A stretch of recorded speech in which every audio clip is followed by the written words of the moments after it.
Star Wars Jedi Survivor got a patch the other day that removes Denuvo DRM, and in this video we're going to check a few different scenarios to see the type of difference that makes in performance. Prior to this, patch 8 was the last patch we had back in January 11th, and that's what we're going to compare, patch 8 with patch 9.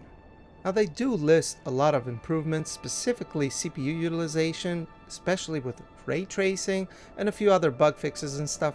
And at the very end, it says Denuvo DRM has been removed. So are these performance gains a result of DRM being removed, or is it optimization, or a bit of both? Well, who knows, but I'm sure Denuvo probably plays a role. So let's see the type of differences that removing DRM has.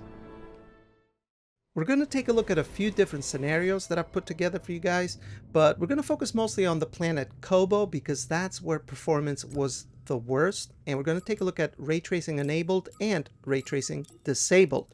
For resolution, we're targeting 1080p, and we're using an RTX 4090 specifically because we want to be CPU bound throughout this benchmark. That way we can see the performance differences and CPU utilization improvements.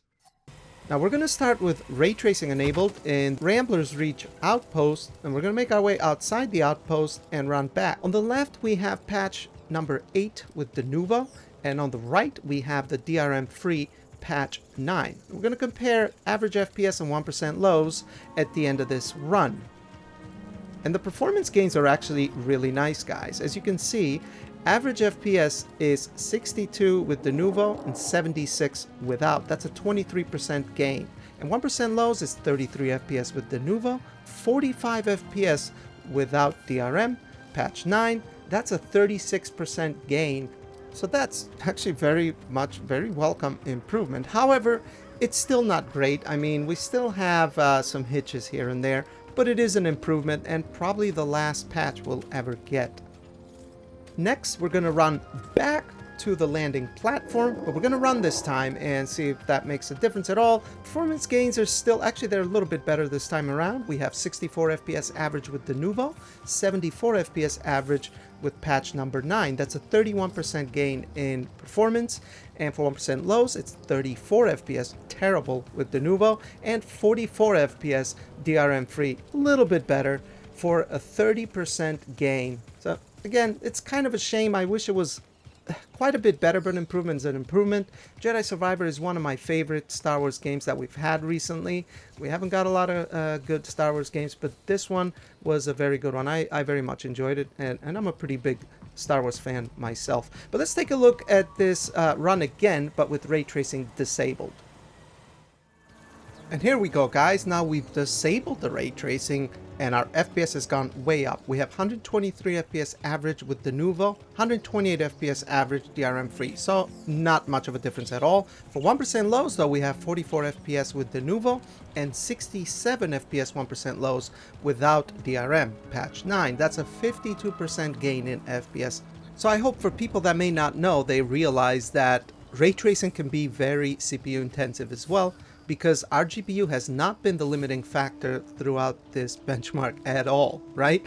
Look at how huge the performance difference is without ray tracing in this same exact area. So I hope this is something that people can realize, because people get confused sometimes why you're using an RTX 4090 at 1080p. This is a CPU benchmark. But anyway, let's make our way back and see what the performance differences are. It's probably going to be very similar. Again, 113 FPS with Denuvo, 119 FPS without it, no gain.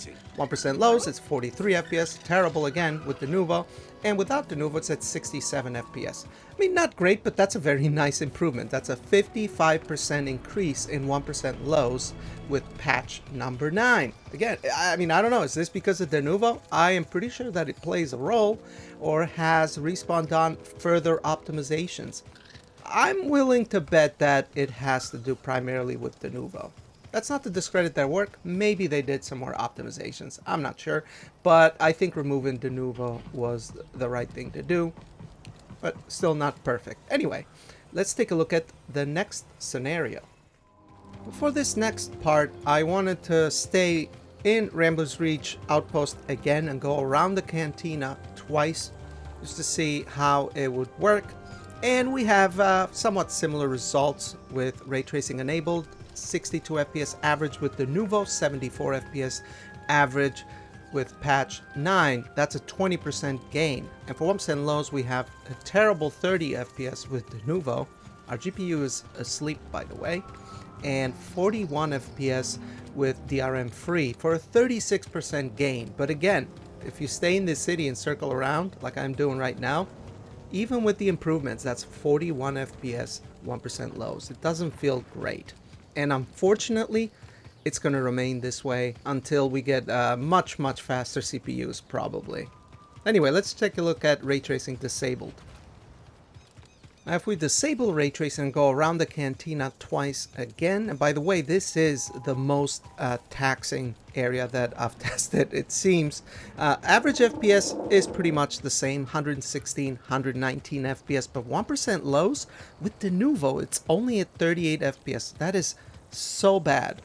And with the DRM removed, patch number 9, we go to 58 FPS for a 53% gain in 1% lows. Again, it's not great, but it's much better. And again, for people that we are using one of the fastest gaming CPUs you can currently buy, the 7800X 3D, and these differences in performance between ray tracing enabled and disabled in this benchmark are entirely CPU dependent. That is the limiting factor.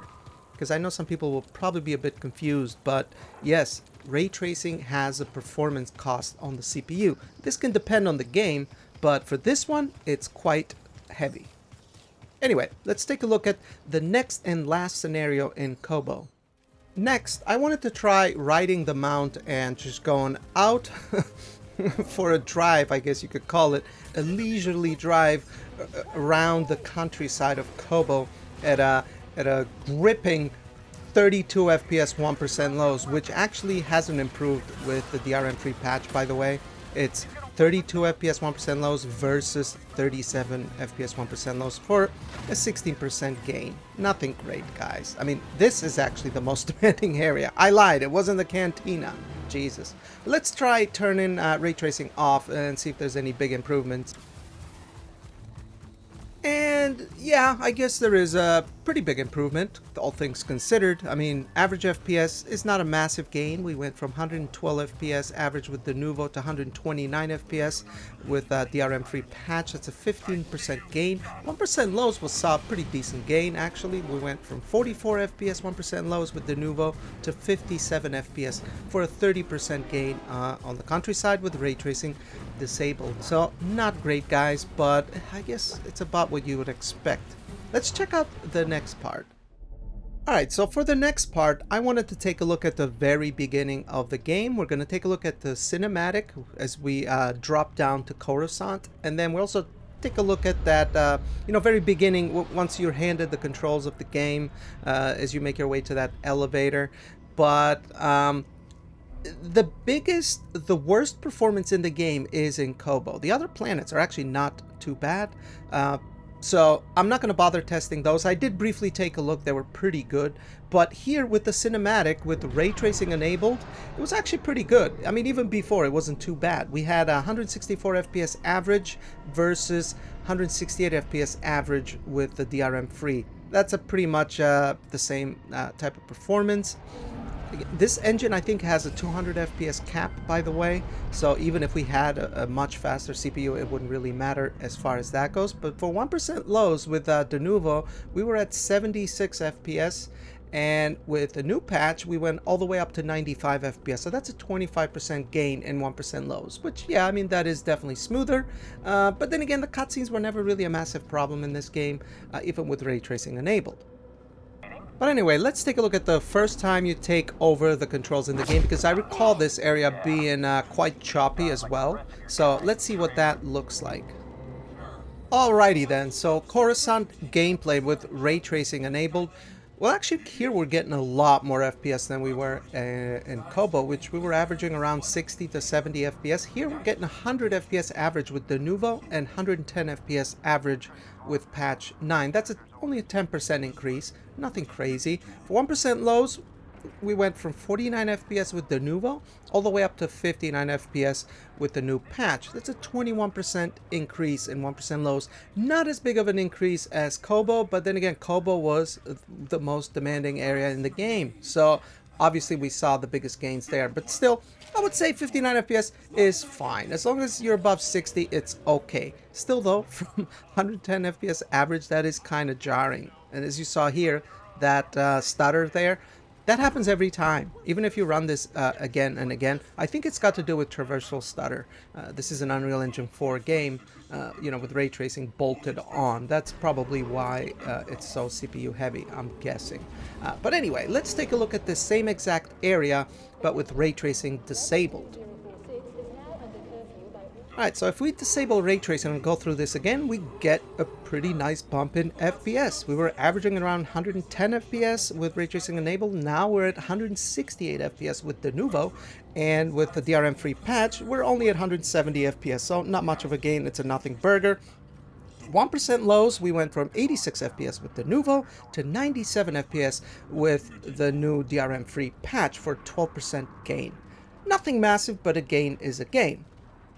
So then, to wrap things up and share my thoughts, well, Koboh is the most demanding area in the game, and there is where we saw the biggest performance increases. I mean, we saw as high as 55% improvements in 1% lows there.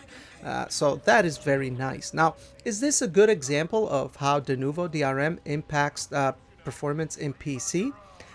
I think so, yes, it is, but it's also a good example of a game not being properly optimized. Again, I hate to use that term because, you know, a lot of people who use that term don't know a lot about game development, but I can just judge by what I see. We still get stutters even with Denuvo removed, but it is better. And being that this is one of my favorite Star Wars games that we've had in a long time, I'm happy to see it. And I don't know, what do you guys think though? Leave a comment down below, let me know. Give the video a like if you liked it, and consider subscribing if you want to see more content. I noticed that like 95% of people watch my content are not subscribed. I don't try to push it, I usually mention it in the end. People can subscribe if they so choose to, but hey, if you enjoy my content, consider it. But either way, I do appreciate you watching, and I hope you guys have a great weekend. I'll see you on the next one. Bye-bye.